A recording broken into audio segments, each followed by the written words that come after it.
পঞ্চগড়ে গত কয়েকদিন আগে আমার নাম ভাঙিয়ে কে বা কারা প্রোগ্রাম দিয়ে প্রতারণা করেছে, বিষয়টা একটু আপনাদের জানা উচিত, না হলে আমার প্রতি আপনারা ভুল বুঝবেন।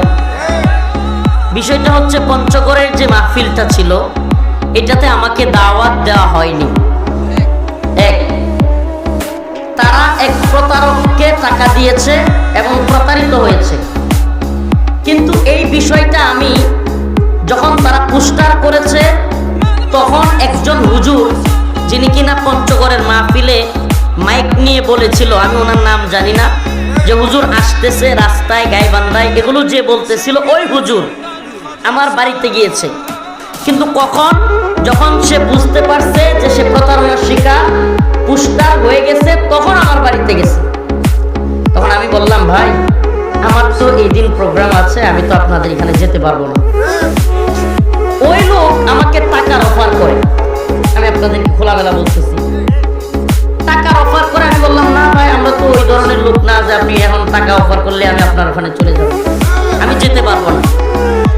যখন আমি এই কথা জানালাম যে ভাই আমার কোনোভাবেই যাওয়া সম্ভব না, এই লোকগুলো দেখেন এরপরের প্রতারণাটা এরা নিজেরা করছে। তখন তো উচিত ছিল যে হুজুর আমাদেরকে না করে দিছে, আমরা প্রতারিত হয়ে গেছি, এটা বলা উচিত ছিল না? তারা কি করলো? তারা পঞ্চগড়ে মাইকিং করলো, পোস্টার করলো, হাজার হাজার মানুষকে জানাইলো যে হুজুর আসবে, এটাই তো করছে।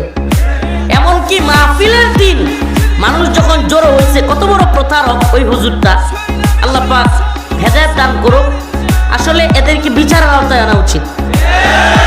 আপনি আমার বাড়িতে গেলেন, আমার সাথে কথা বললেন, আগে আপনি প্রতারিত হয়েছেন, টাকা দিয়েছেন, এটা না হয় মানা যায়, কিন্তু আমার সাথে কথা বলে আইসা পুরা পঞ্চগড়বাসীর সাথে আপনি কিভাবে প্রতারণাটা করলেন? এরপরে কি হলো? আমি ওইদিকে বাড়িতে রাতের বেলায় আমার সাথে যে থাকে সফর সঙ্গী, ও আমারে দেখাইতেছে, হুজুর আপনি দেখেন, আপনার গাইবান্ধা হসপিটালে পাঠাই দিচ্ছে। আমি বলি, কি বলো? পরে আস্তে আস্তে শুনতে শুনতে বাংলাদেশের যে ইতিহাস আমার নামে কোনো জায়গায় হয় নাই, আপনারা পঞ্চগড়বাসী সেটা করছেন। মিডিয়ায় নিউজ, ভাইরাল বক্তা আসে নাই, এই না সেই না, এরপরে এই উকিল নোটিশ, আর কত কিছু। আচ্ছা বলেন, এই যে লোকগুলো যাই না আসলো, হুজুরের দাওয়াত নাই,